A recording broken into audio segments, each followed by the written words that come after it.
முதல் வாசகம். என் பொருட்டும் என் ஊழியன் தாவீதின் பொருட்டும் நான் எருசலேமை பாதுகாத்து விடுவிப்பேன். அரசர்கள் 2ஆம் நூலிலிருந்து வாசகம். அதிகாரம் 19, இறைவசனங்கள் 9 முதல் 11 முடிய, 14 முதல் 21 முடிய, 31 முதல் 35 முடிய மற்றும் 36. அந்நாள்களில் அசீரிய மன்னன் எத்தியோப்பிய மன்னனான திராக்கா தனக்கு எதிராய் படை திரட்டி கொண்டு வருவதாக கேள்வியுற்று எசேக்கியாவிடம் மீண்டும் தூதரை அனுப்பி, யூத அரசன் எசேக்கியாவிடம் நீங்கள் இவ்வாறு கூறுங்கள், எருசலேம் அசீரிய மன்னனின் கையில் ஒப்புவிக்கப்பட மாட்டாது என்று கூறும் உன் கடவுளை நம்பி ஏமாந்து விடாதே.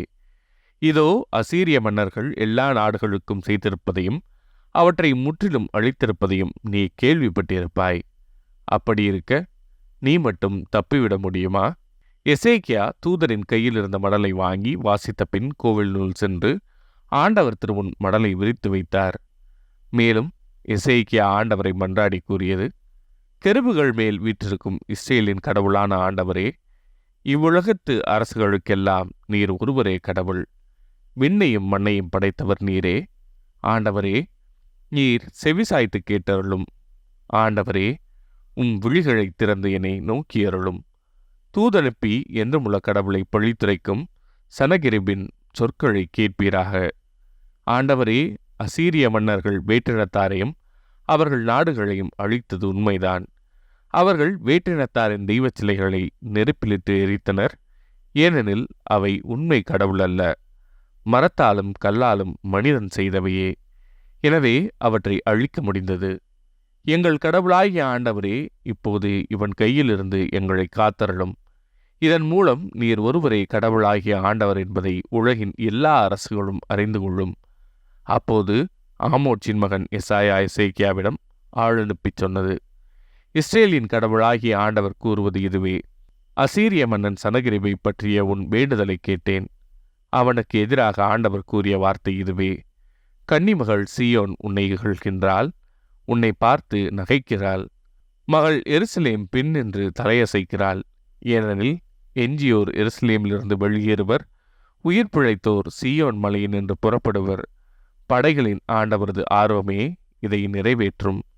ஆதலால் ஆண்டவர் அசீரிய மன்னனை குறித்து இவ்வாறு கூறுகிறார், இந்நகருக்குள் அவன் நுழைய மாட்டான், அதில் அம்பு எய்ய மாட்டான், அதை எதிர்த்து கேடயத்துடன் வரமாட்டான், அதற்கு எதிராக முற்றுகை தளம் எழுப்ப மாட்டான், அவன் வந்த வழியே திரும்பி போவான், இந்நகருக்குள் நுழையவே மாட்டான் என்கிறார் ஆண்டவர்.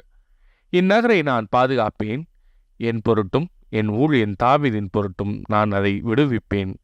அன்றிரவு ஆண்டவரின் தூதர் புறப்பட்டுச் சென்று அசீரியரின் பாளையத்தில் 185,000 பேரை கொன்றார். மக்கள் காலையில் எழுந்தபோது அங்கு அனைவரும் செத்து பிணமாய் கிடந்ததை கண்டனர். எனவே அசீரிய மன்னன் சனகிரிபு திரும்பிச் சென்று நினைவேயில் தங்கியிருந்தான். இது ஆண்டவரின் அருள் வாக்கு. இறைவா, உமக்கு நன்றி. பதிலுரை பாடல். கடவுள் தம் நகரை எந்நாளும் நிலைத்திருக்கச் செய்வார். ஆண்டவர் மாண்புமிக்கவர். நம் கடவுளின் நகரில் அவரது திருமலையில் மிகுந்த புகழுக்கு உரியவர். தொலைவடக்கில் திகழும் சீயோன் மலை அனைத்து உலகிற்கும் மகிழ்ச்சியாய் இழங்குகின்றது. கடவுள் தம் நகரை எந்நாளும் நிலைத்திருக்கச் செய்வார். மாந்தரின் நகரும் அதுவே.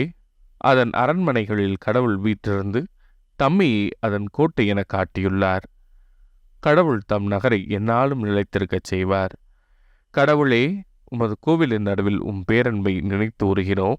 கடவுளே, உமது பெயரைப் போலவே உமது புகழும் பூவுலகின் கடை எல்லை வரை எட்டுகிறது. உமது வழக்கை நீதியை நிலைநாட்டுகின்றது. கடவுள் தம் நகரை எந்நாளும் நிலைத்திருக்கச் செய்வார். நற்செய்தி வாசகம். பிறர் உங்களுக்கு என்னென்ன செய்ய வேண்டுமென விரும்புகிறீர்களோ அவற்றை மற்றவர்களுக்கு செய்யுங்கள். மத்தேயு எழுதிய தூய நற்செய்தியிலிருந்து வாசகம். அதிகாரம் 7, இறைவசனம் 6 மற்றும் 12 முதல் 14 முடிய. அக்காலத்தில் இயேசு தம் சீடரை நோக்கி கூறியது, தூய்மையானது எதையும் நாய்களுக்கு கொடுக்க வேண்டாம், அவை திருப்பி உங்களை கடித்து குதறும். மேலும் உங்கள் முத்துக்களை பன்றிகள் முன் எறிய வேண்டாம், எரிந்தால் அவை தங்கள் கால்களால் அவற்றை மிதித்துவிடும். ஆகையால் பிறர் உங்களுக்கு செய்ய வேண்டும் என விரும்புகிறவற்றையெல்லாம் நீங்களும் அவர்களுக்கு செய்யுங்கள். இறை வாக்குகளும் திருச்சட்டமும் கூறுவது இதுவே. இடுக்கமான வாயிலின் வழியே நுழையுங்கள், ஏனெனில் அழிவுக்கு செல்லும் வாயில் அகன்றது, வழியும் விரிவானது, அதன் வழியே செல்வோர் பலர். வாழ்வுக்கு செல்லும் வாயில் மிகவும் இடுக்கமானது, வழியும் மிக குறுகலானது. இதை கண்டுபிடிப்போர் சிலரே. இது ஆண்டவரின் அருள்வாக்கு. கிறிஸ்துவே உமக்கு புகழ்.